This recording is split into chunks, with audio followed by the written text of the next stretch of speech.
Good evening. I hereby call this February the 10th meeting of the Public Safety Committee to order. As always, we'd like to take a moment and thank all of our public safety personnel for the work that they do to keep our citizens safe. I'd like to recognize the leaders of that public safety group, led by Mr. August Vernon from Emergency Management. Thank you for your work. Our Chief of Police, Chief Thompson, thank you for your work. The brave men and women of those departments.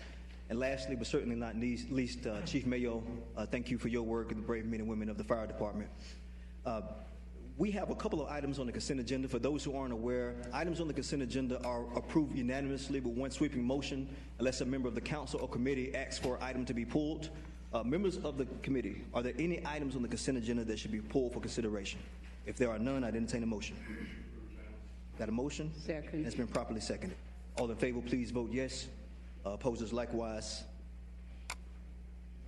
And the consent agenda passes unanimously.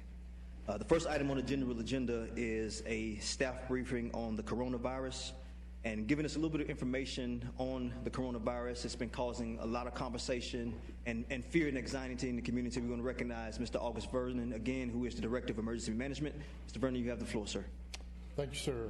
Mayor Pro Tem, Chairman, and committee members, thank you for the opportunity to do a very brief non-medical update on the coronavirus. I did have a conversation with our County Public Health Director earlier this morning that if this situation continued to grow, the next briefing he and I would do it together because he can certainly answer more specific questions than I could. So basically what I'm going to do very briefly is just provide a very brief overview of coronavirus and what exactly is the impact and what does that mean on Winston-Salem and Forsyth County. So just to put us all on the same sheet of music, a coronavirus is a type of virus that is spread via airborne droplets of fluid. And the reason why it's named coronavirus is because crown-like spikes on the surface, if you looked at it. We've actually dealt with coronaviruses in the past. There's several different types, but some you may remember is SARS from 2003, MERS, which is Middle Eastern Respiratory Syndrome from 2012, and now the novel virus 2019. And novel basically means new. So this is new virus 2019. Now, what we do know about coronavirus is it does have potential to cause severe illness and pneumonia. Deaths occurring right now that they are aware of are primarily in people with other negative health conditions, such as older adults and those who are immunocompromised. It is thought to spread via respiratory droplets, so when coughing or sneezing, just like influenza or the flu. So what we want to kind of briefly talk about, it's very important to understand the public understands the risk of contacting it is very low. What I will say, and I was looking in today, there's a lot of very scary and incorrect information on social media. So what should the public do? One way you can stay informed is both the Centers for Disease Control and the North Carolina Department of Health and Human Services, and now our own Forsyth County Public Health, have established updated websites for anyone in here to go look at the same information we're looking at. And they are updating those on a very regular basis. The CDC is updating every day on suspected cases and confirmed cases in the United States. So an informed public is an aware public, so that's the first thing the public can do. These same rules apply to the flu. Avoid close contact with sick people. The way to do that is stay home if you're sick. Practice excellent hand hygiene and coughing etiquette. We should all practice that. Clean and disinfect high-touch surfaces and avoiding touching eyes, nose, mouth, etc. What should the public not do? Right now, the only thing we should not do, according to the CDC and U.S. State Department, is do not travel to China. Some misconceptions that I know even the media has been asking about: do not use face masks. There is no reason to use a face mask.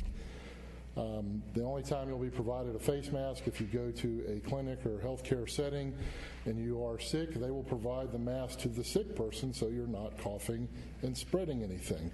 So there's no need for the public to buy masks. I know businesses have been asking, and again, according to public health, there's no need to do that, because if you do that, you're taking the masks away from public health and medical personnel who do need the masks. Also, surgical masks are not appropriate. There's also a mask that's being advertised to help you called an N95 mask. That is what our first responders and other personnel use. An N95 respirator has to be what is called fit tested to the individual. So that does not work. A couple other misconceptions that I heard just today. It is the fastest spreading virus we've ever known. That is not correct. They don't know the current reproductive rate of it. It's also called extremely deadly, and right now they don't know what is called the fatality rate. Also, there's some misunderstandings. Please don't dial 911 if you receive a package from China. The evidence suggests the virus cannot live on an object in the time it takes to travel from China or Asia, or even during packaging. And unfortunately, some people have been receiving packages, not here yet, but they're concerned about that, and there is no risk of being exposed to anything if that occurs. So what does all this mean for Winston-Salem and Forsyth County? As of right now, as of today, there are no confirmed cases in North Carolina. Some counties are reporting the number of suspected cases are those that were traveling to China, but those individuals are being monitored and on voluntary self-isolation is what it's called. So again, as of right now, there are no cases in North Carolina. As we have done in the past, managing other public health situations such as anthrax, smallpox, SARS, bird flu, Ebola, and H1N1, we have a system in place, and all the public safety agencies and healthcare agencies are communicating. We're receiving daily updates and communications from local, state, and federal public health agencies. We recently held a joint agency public safety meeting with all our key partners because the numbers have been increasing the past couple weeks, and we had kind of reached that threshold to do that. That also includes the school system and all the universities. We've had multiple conference calls with regional, local, state, and federal partners, and will continue to do so. So as of right now, we will continue to coordinate and communicate these updates to the appropriate personnel. Obviously, if a confirmed case appears in North Carolina or a case in Forsyth County, we would certainly ramp up what we're doing and continue those communications. And I just kind of want to end on this.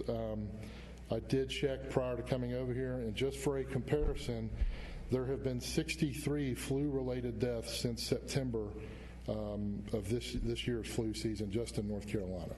So just ask that for people to compare with what they're seeing on the news and what's actually happening. And again, there's been some very incorrect information on social media. I saw one report that showed the plane to transport Ebola patients, and they were talking about coronavirus, and that is not what it would be used for. So again, that's just a very quick update on where we're at, and I'm certainly not a medical expert, but I'll try to answer any questions you may have. Mr. McIntosh. Just a quick recap on where people should go as far as a web address to stay updated. Yeah, all they need to do is search Centers for Disease Control, North Carolina Department of Health and Human Services, or Forsyth County Public Health. And all of those entities have now started updated coronavirus websites or pages with current information, including how to prevent it and take care of yourself. Great. Thank you very much. Any additional questions for Mr. Vernon? Director Vernon, we thank you for the presentation. Thank you, sir. Those who are listening, we ask that you take notice and conduct yourself accordingly. Appreciate your time. Thank you, sir. Members of the committee, we have a need to bring item G5 back up for consideration. So without objection, we'll move to item G5. And Madam Secretary, if you'd read that, please. G5, consideration of items relating to the driver's license restoration program. And for those who missed the finance meeting, I'll speak quickly. What this would essentially do is create and establish the Forsyth County Drive program, which would be a city initiative to expand the DA and the clerk of court's driver's license expansion program. Initially, the program was done with 1-day and 2-day clinics. So what this would do is establish 3 full-time positions that will work tirelessly around the clock for at least 18 months to full-time get folks their licenses back in the city of Winston-Salem and in Forsyth County. I've been told that there's around 18,000 people who don't have their licenses due to fines and fees. So we will certainly target those people and do what we can to restore their driver's license, to get people back to work, and to allow them to work outside of their communities.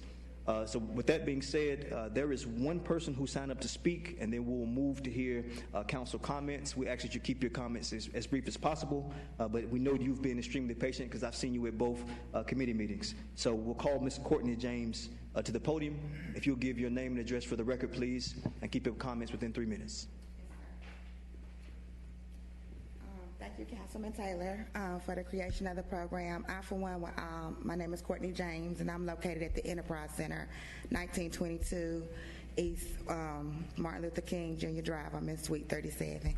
I particularly take people back and forth to work and educational experiences. So I think that this is a great thing because I turn people away every day because of their inability to pay. I was given the JARC Access 5307 grant, and I am still waiting on that grant. But it is imperative that we do move toward getting the people of Winston-Salem mobile. There are many places along Royal Hall, Kernersville, that have jobs that will hire prior records, that will hire people with low skill and give them a decent wage, but our public transportation does not reach that far. I don't compete with public transportation, I do support it. But I do know that I have a hard time as a transportation provider because I do have to turn away people who have lost their license. They may be suffering with car repairs. They may be going through a lot.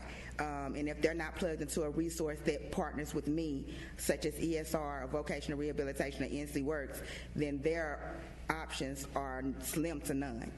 So I also noticed that when you did post this on your social media page, that you talked about a vocational expansion program. So I was very interested to hear what, if you could expound on that, what you would have for entrepreneurs such as myself who work in the community to expand opportunity reach for disengaged communities. Well, I'll speak briefly as possible, but the vocational expansion part of it was when folks get their license back, they're able to go into entrepreneurship, but doing what you do, drive as an independent company or working with ride sharing with Lyft, Uber, and these are opportunities that aren't readily available to those type. So expanding it in that form would allow them to go into business for themselves or work with an entity who are already doing the work. Now, very briefly, I just want you to pay attention to the ordinances that you do have in place when it comes to insurances. These type of businesses like this one, I bootstrap my own business, which means right now, until I get the grant or any other outside funding, I myself bootstrap this business. My overhead tends to be very high based on insurance premiums for what we do. So I do hope that you do take a look at that, because as you offer these entrepreneurial things to people, we want to make sure that they're attainable and affordable. And when you get into this type of business, if the gas and the maintenance doesn't kill you, the insurance premiums and your compliance will. So we also want to take a look at how Uber and Lyft have been employing people who are not safe drivers, who have pads that are not being looked at or background checked. So we also want to take a look and make sure that, you're giving these entrepreneur opportunities to safe people. But I know that, you'll look at every nook and cranny. I just wanted to offer my expertise and my comments as somebody that does this every day. Well, and I know Councilman Burke wants to be recognized, but we will take a look at that, and we'll do what we can to make those adjustments to make sure we're being fair and impartial and giving real opportunities for people in our communities. Mayor Pro Tem. Thank you for your information. When you say vocational, why was it even added there? When she brought the word vocational. Well, there are certain vocations that you cannot participate in if you do not have a license. Like we talked about the restaurant industry. There are people who their vocation is being a restaurateur. They cook food, they sell food, that's what they do for a living. There are people who are truck drivers. There are people who are Uber and Lyft drivers who do ride sharing. That's their vocation. But if you don't have a license, you're out of the game. And there are 18,000 people in Forsyth County who are out of the game because they don't have a license. They can't participate in that particular vocation. And what I was thinking, though, it may be an opportunity, those in other vocations, that they could be encouraged to go to Forsyth Tech if we could find ways to help them, because some people without those driver's license are not trained in some of the things that you're talking about. So if they're going to get their license back, then somebody's going to have to help them to become employed. Like, for instance, with the city, when we've trained people, we have employed them. People coming out back into the world, we know it's easier for them to get a job with the city. There'll be an awful lot of folks without a vocation, even in those that you listed. And they may have it, but then who's talking to the business people about giving them the opportunity to get employed? See, it's a whole lot. And on their own, they're going to have a hard time. It's going to be difficult to become gainfully employed with the competition out here.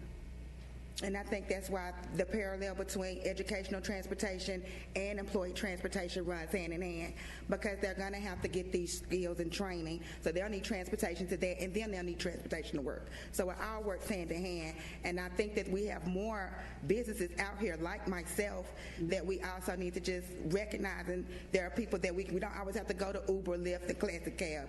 Those fees are just too high. So when you talk about people that are offering affordable door-to-door transportation, so that and it gets it done, these people are completing programs, and I think it's a wonderful idea, but the overhead is high. It is. We have to carry $1 million insurance on the business as well as the vehicles. So, and then on top of that, when you get the premium, you have to pay a high down payment. So I want these people to take advantage of these job opportunities and these entrepreneurial opportunities, but I want it to be attainable and sustainable for them. Yes, ma'am. Thank you. Thank you for your comments. Thank you. And as we move forward, Mayor Pro Tem Burke, I think you bring up an interesting point.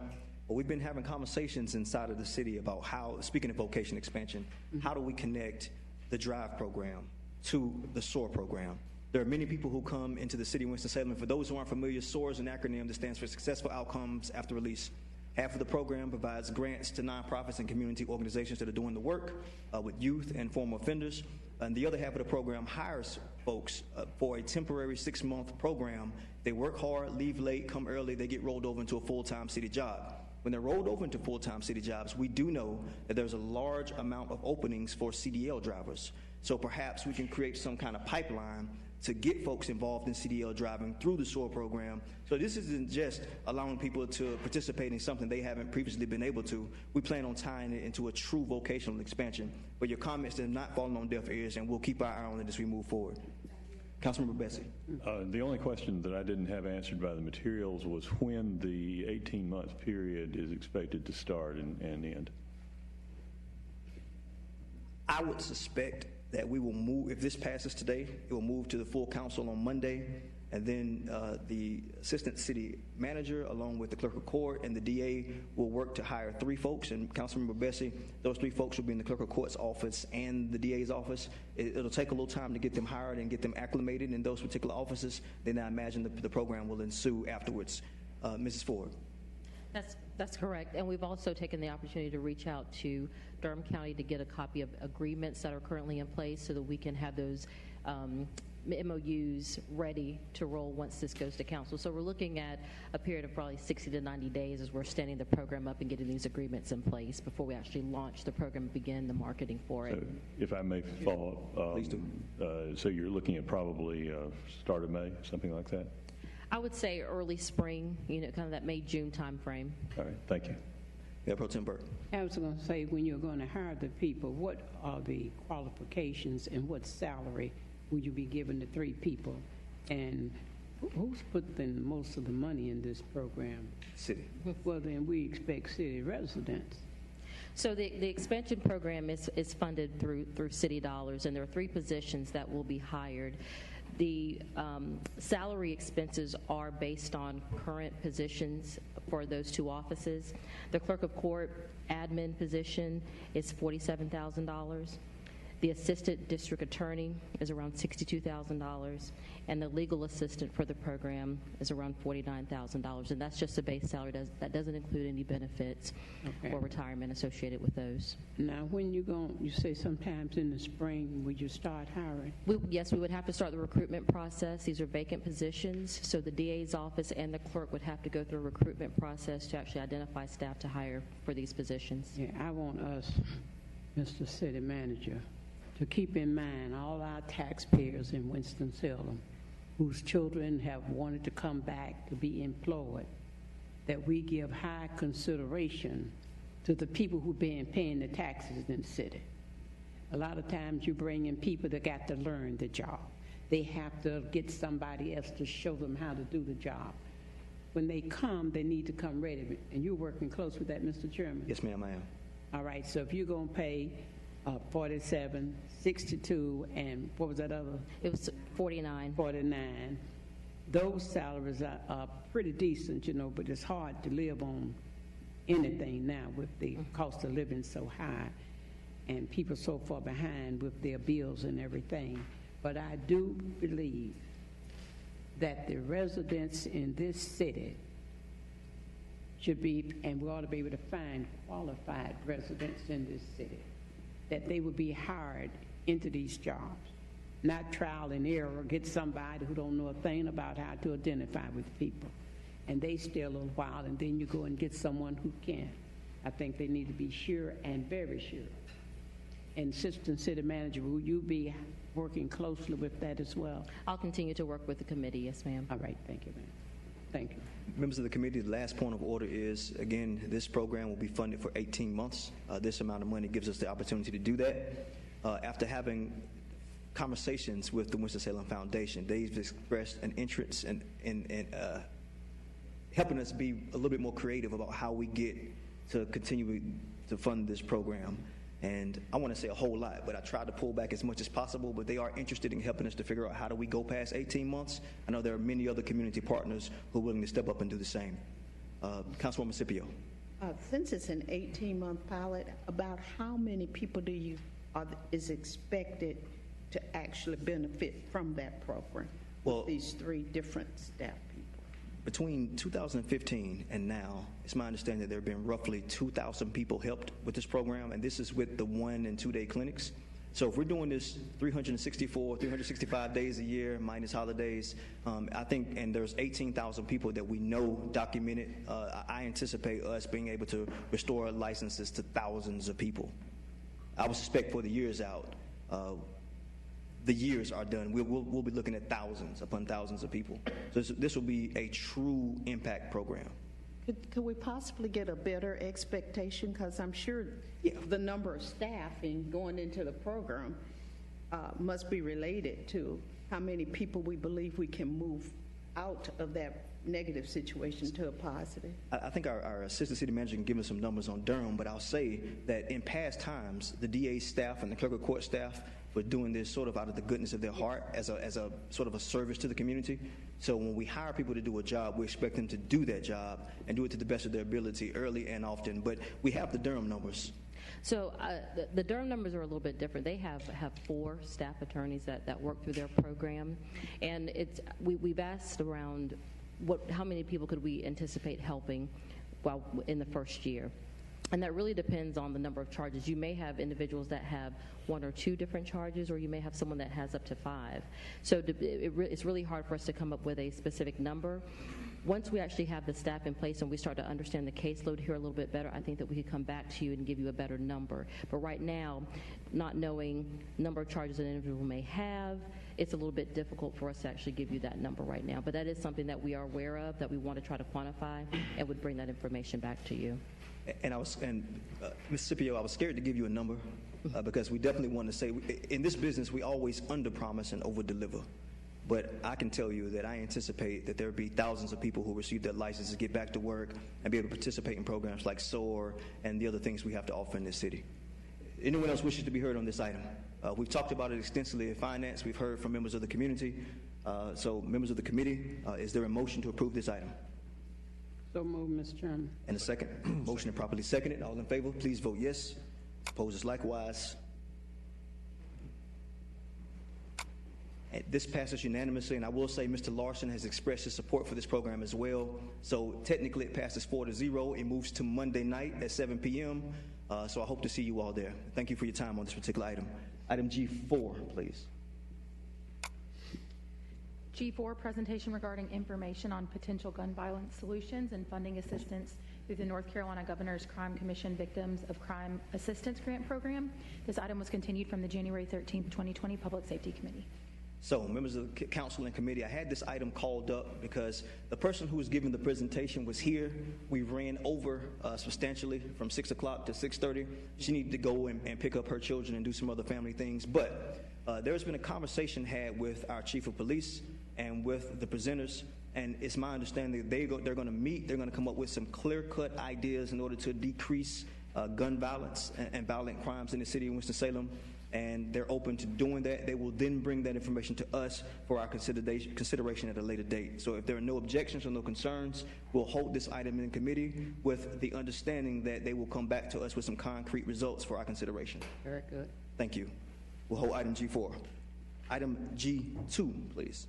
G2, presentation of Winston-Salem Fire Department Saves video to the Public Safety Committee. Giving us the presentation is our Chief of Fire. Chief Mayo, you have the floor, sir. Thank you, Mr. Chairman. Good afternoon to you, Madam Mayor Pro Tem, members of the Council and Committee. We wanted to introduce you. This is sort of a national break if you're in the movie business. Introduce you to what we intend to become a series called Winston-Salem Fire Saves to recognize our employees and the good work they do for things that often are they just sort of go unknown, and I'll give you sort of some counter examples, like the urban flooding that we experienced February 6th. Right. That makes the headlines. The unfortunate fire death that we experienced yesterday, that makes the headlines. But fire apparatus are coming and going, and people are seeing them on the streets, but really don't know where they're going, how long they stay, when they come back. And there are a lot of more personal, intimate, one-on-one contacts that the fire department makes with our customers every day that just kind of happen and nobody knows about them. So this is an effort to recognize our employees for the good work they do. And at one point you'll hear Captain John Lindholm here talk about, we don't hear about what happens here. We don't hear about the good things. And what he means, I want to clarify before we see the video, is what he means is we, for medical patients, we treat that patient, we package that patient, we hand them off in 8 to 12, 15 minutes to EMS. They get in the hospital system, and we just sort of lose track of them. We don't know if they have a successful outcome all the time. We don't know if they have an unsuccessful outcome. But for those who we know have a successful outcome and can get them to commit to getting in front of a camera and helping us with these videos, again, we hope to have a series of them. We have two now. In the interest of time, since you all started late, I will recommend that we view the shorter one. Both of them together run about 14 minutes, but we have one that runs about 6.5. If you can indulge us for that, I would appreciate it. And then we would direct you to they're going to run on TV 13. You'll be able to see them on our website. And again, we have two more in queue already that our fine marketing and communications department, who you will see here, helped us with this one. We'll develop those for us. And I do want to specifically thank Ed McNeil and his team for their effort in helping us make contact with these folks and go out and shoot the videos and edit them nicely and put them together in a nice package. And then also I want to thank our personnel who show up expeditiously, well trained with the right set of tools and an ability to make good decisions under stressful situations that result in these positive outcomes. So, Mr. Chairman, if you're ready, with no further ado, here we go. Thank you, Chief. We thank you for bringing two videos, and we accept your compromise of one, the shorter one. Life's about compromise. Yes, sir, it is. Those of us who are married understand that. I understand it greatly. I'm probably in trouble for saying that now.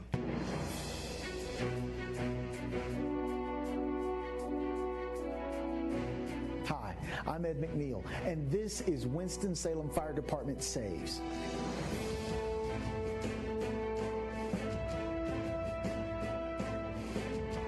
Winston-Salem firefighters responded to 752 fire calls last year. It pales in comparison to the number of calls from residents in need of emergency medical care. Delba Haynes loves the Winston-Salem Fire Department. A few years back, she was having a really bad day. It started with an asthma attack, but before the day was over, she was under the care of the Winston-Salem Fire Department. And I was making a U-turn in the street, and that's when the tree just fell on my car. And I was like, oh my God. And then the power went out. Delba Haynes has needed the Winston-Salem Fire Department before. She's describing what led to this, a tree on the top of her car with live power lines in it. She's even had to call the department because of smoke in her home. She needed them again on a spring day in 2017, and that brings us to this, a reunion.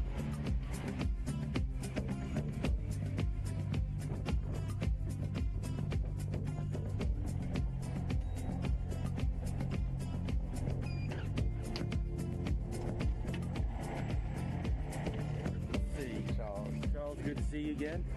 Miss Hey, Delva. You look so good, Dal. Thank you. You look so good. Thank I'm you. so happy to see where you're at. Thank you. Well, the day was May the 24th, 2017. I got up that morning, I wasn't feeling well because I was wheezing from asthma, so I went to the doctor and he wrote me a prescription. In the meantime, I came home and I was waiting for the pharmacist to call me and say my prescription was ready, but I texted my husband and said that I'm from the doctor and I'm not feeling well, I'm gonna take a nap, and that's what I did. I laid down and took a nap. She woke up wheezing and looking for an inhaler. Her son tried to help. May the 24th, 2017, I received a call from my son saying that my wife was in bad shape. She couldn't hardly breathe. And at that time, I was at work, so I came home to find her and scrambling and trying to get breath into her lungs, and we was losing her fast. That's when the call went out. Engine 4. Please respond to 1904 Lion Street, reference breathing difficulty. Forward responding. The fire truck arrived. I jumped up, ran in to meet him, and one of the firefighters came in with me, and he got on the bed with me to get her, and he tested her to find out that she wasn't responsive and didn't have pulse, and he said, "We're losing us. Let's get her off the bed." We got her onto the floor. My partner at the time, Engineer Delalis and Engineer Keaton, who is not here today, we began CPR, including chest compressions, oxygen therapy using a bag valve mask, and using the automatic external defibrillator. We performed CPR for roughly 3 to 4 minutes before Forsyth County EMS arrived on scene. I stepped out to get my son so that he wouldn't see his mom in the condition, and I went into the kitchen, and the EMS came in.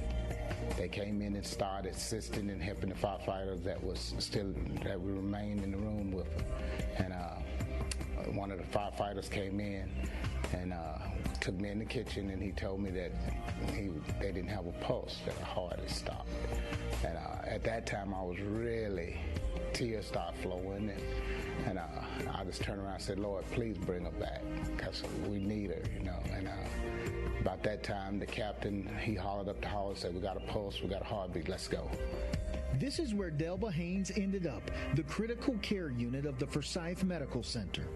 I regained consciousness like 21 days after entering the hospital because they had put me in an induced coma to do all that stuff that they had to do to me. She spent another 21 days in rehab learning to walk again. She recovered, and soon her thoughts were on the men who saved her. I was telling him, I said, I'm looking for the firefighters that resuscitated me. I said, my name is Delba Haynes, and I told him the date, and he said, that was me.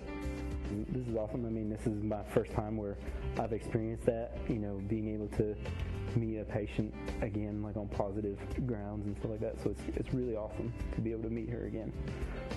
Captain Lindholm says hearing about Delba surviving was welcoming news.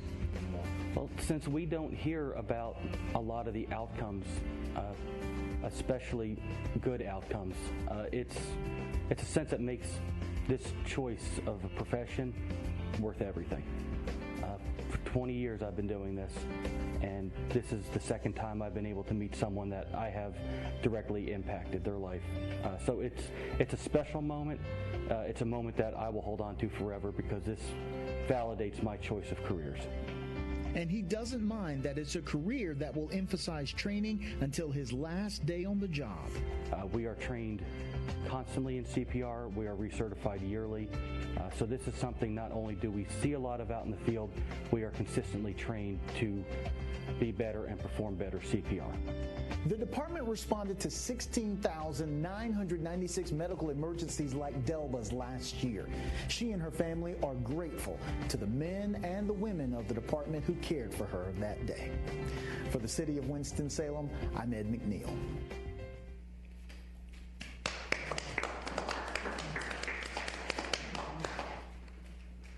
Didn't I see that on the Oscars last night? It should have been.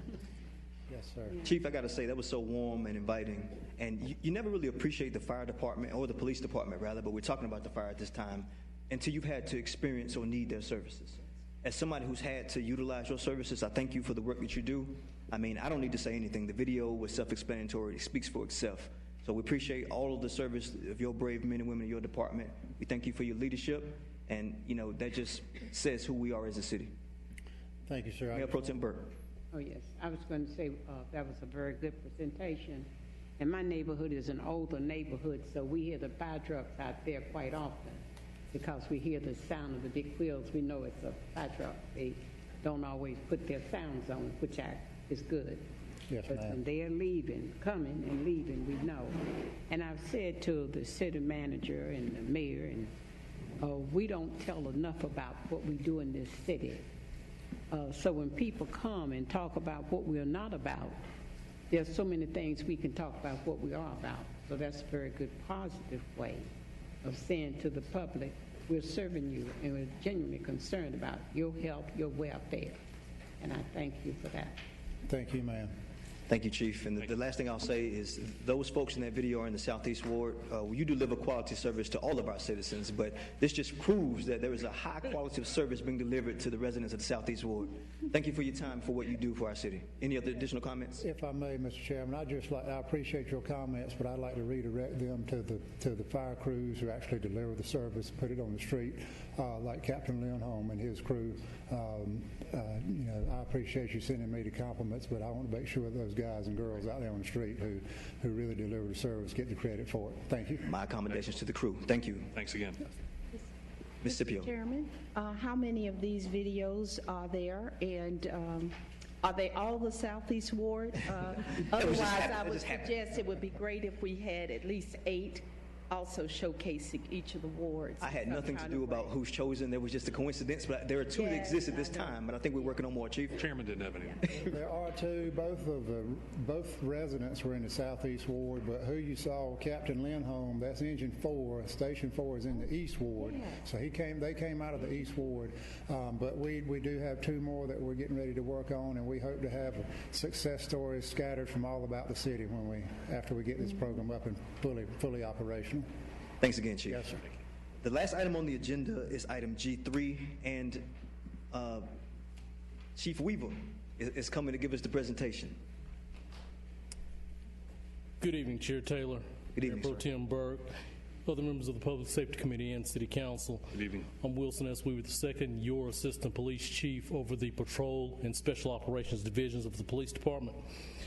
Tonight we're going to be presenting information only regarding the security at Haynes Mall, and we bring this information to you based on both some of the community concerns that we've received as well as some media inquiries that have occurred because of it. The presentation will actually be conducted by Captain Chris Louder. He is the captain of District 3, which is the geographic area in which Haynes Mall is located. And as this presentation is for information only, there will be no formal action requested of the Public Safety Committee. It's just to hear the information that we're going to provide. Thank you, sir. You're welcome. Captain Louder, great to have you back again. Thank you. Good evening, Chairman Taylor, Mayor Pro Tem Burke, members of the Public Safety Committee. Good evening. Thank you for allowing me the opportunity to speak briefly on Haynes Mall.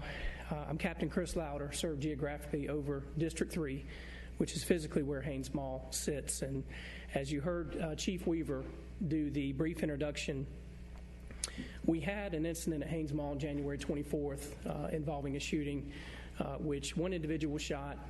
This was definitely without rehashing all of the facts and circumstances. This was a targeted incident. This was not a random act of violence against the general public, someone going armed to injure as many people as he or she could at a public venue. Unfortunately, it occurred, and it's always concerning when any of these incidents occur anywhere in our city. However, having said that, at 8:37 on a Friday night, we had off-duty security, which I'll get into momentarily. We had our on-duty personnel, and we also had another host of off-duty Forsyth County Sheriff's deputies that were there as well. Once this incident took place, the entire crime scene apprehension of the individual that was charged in this offense all took place within about a 10-minute time frame. And I say that there was no other injury other than to the intended victim, unfortunately. He did sustain some non-life-threatening injuries, and the shooter was quickly apprehended. I'll back up just a little bit to August 6th of 2019, when unfortunately we had a loss of life at BJ's Brewhouse, which occurred in the afternoon, on a Tuesday afternoon. Unfortunately, in that situation, an individual involved decided to bring, in that case, 2 firearms to a local establishment. There were some disagreements, disturbances among parties involved, and we had a member of our society that lost his life. I don't want to elaborate a whole lot on that incident, primarily because it's recently been in the media. It's obviously an active investigation and currently is in the hands of the Forsyth County District Attorney's Office. In response to that, again, I feel like that incident was isolated, it was well contained, and the containment of the person who was apprehended as well as scene security took place within about a 12 to 15 minute time frame. It was severe enough with the loss of life, with losing one individual during that time frame. And going back just a little bit further to March of 2018, we had an incident involving about 50 to 75 youth who were in violation of the mall's escort policy, which says that after 5 p.m. on a Friday or Saturday night, if you're under the age of 18, you must be escorted by a parent or guardian. We had roughly 50 to 75 juveniles who were in violation of that policy. Words were exchanged, disturbances. We made 2 arrests during that incident, and we kind of revisited the youth escort policy with Haynes Mall, and they published some additional guidelines. Interestingly enough, the youth escort policy has been in effect since 2005, which has been highly effective. And again, not to deter or to discourage youth from attending Haynes Mall, but we certainly realized that there needed to be some control and there needed to be some guidelines in place. I want to take just a moment to recognize 3 individuals who are here tonight. They're seated in the next to the last back row. To your right, my left, will be Mr. Charles Gwynn. Mr. Gwynn is the Senior General Manager of CVL Properties, which currently owns and operates Haynes Mall. Mr. Gwynn. In the middle there next to him is Frank Mangian, and Frank is the Corporate Director of Security for ERMC, which oversees security at Haynes Mall. And last but not least, to the far right is Miss Sarah, and I'm sorry if I'll do the best on your last name, Cotel Nicky, who is the Marketing Director for Haynes Mall.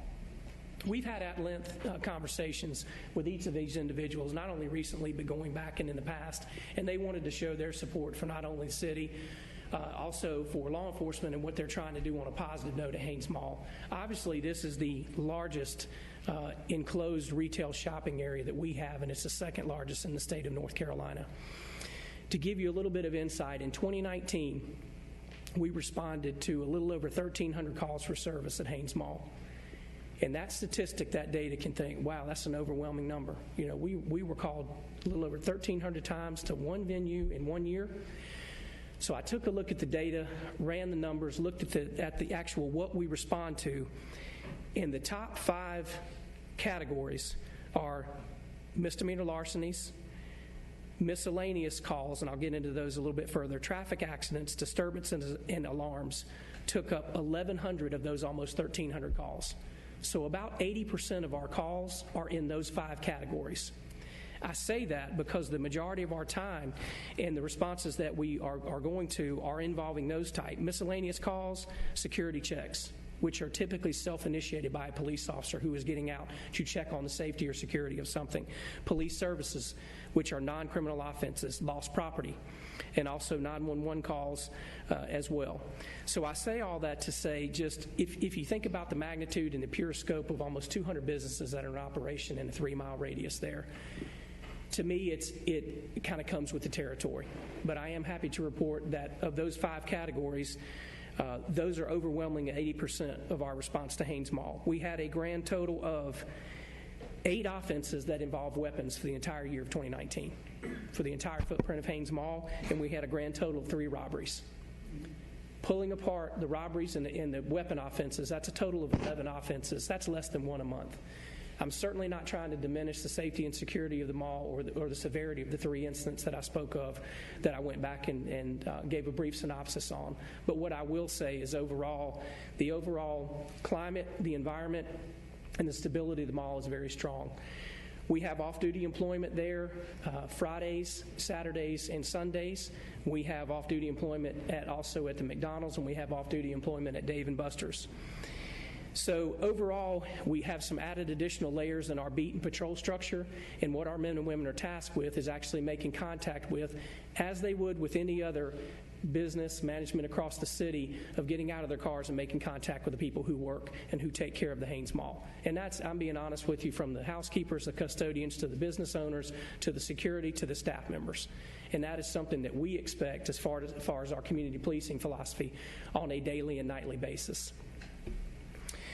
I will say this too, and I just kind of want to put things in perspective. When we kind of talked about how we would describe Haynes Mall, I certainly don't want you to think, as we're showcasing and talking about, the largest retail shopping area in the city, the philosophies of our community-oriented policing, working with all available resources, working with our other law enforcement partners, the 3 individuals that you see here, we're applying that philosophy to every community and every retail establishment across the city. This is not just related to Haynes Mall. This is something in focus that we have across the city of Winston-Salem, because ultimately our goal is to make sure that Haynes Mall and any other retail shopping area is safe and efficiently safe, to where our citizens can feel like they can go and prosper and spend freely.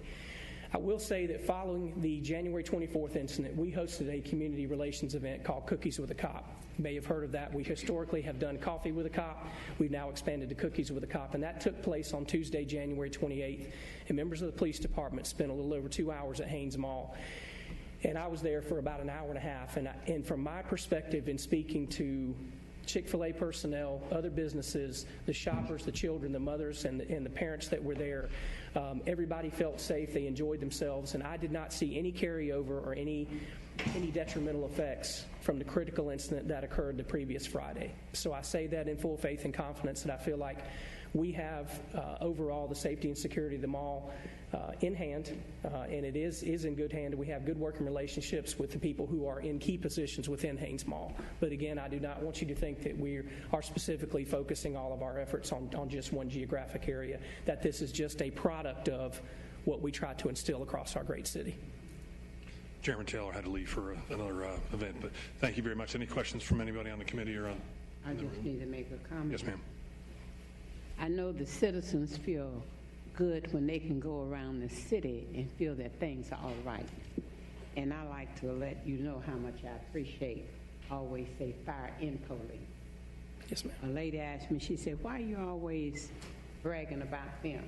I say, because they make it possible for me to sleep good at night. They make it possible for me to walk in my neighborhood and other places, and they put their lives right out front. And when they leave in the mornings, their families, I said, they're human just like we are. They're supposed to be afraid. They don't know what person is going to be in that car, on that sidewalk, or in that place of business. So I think it's positive when you have a geographical area where you know there's a problem, and you go and stop it as soon as you can. If not, they'll make their habits apart and have everybody afraid of them. So I appreciate the strong stand of our police department, and I appreciate the report, Assistant Chief Weaver and Chris Lauer. Captain, ma'am. Captain. Yes, ma'am. All right. They've been moving up so fast, I sometimes can't keep up with you. But I want you to know I appreciate it very much, and I have citizens who appreciate it throughout, not only in the Northeast Ward, but throughout the city. You know, we're an older community, and people are moving into our city for the retirees. They like, it must be something we're doing good here, because they wouldn't be moving. And one of the first things they look at is the safety of a community. And they're also concerned about the education of a community. And so what you're doing, fire and police, we appreciate you so very much. Thank you. I want to say I appreciate the update. It's hard to stay ahead of the rumor mill, and with Facebook and et cetera, it's bad word can spread, bad rumors can spread very quickly. So it's good to get the real info from you guys. So appreciate that update. Thank you very much. Anything else? I'd just like to say, if you don't mind, Mr. Vice Chair, our fearless leader, Katrina Thompson, is here, Chief of Police, as well as Assistant Chief of Police, Natasha Miles. So I just wanted to point out that both of them are here. Thank you for being here. Thank you. And we asked the chairman left, but the people you introduced from the mall, we have couldn't them get to stand. see them where they stand. Please. Okay, well, thank you. Thank you very much.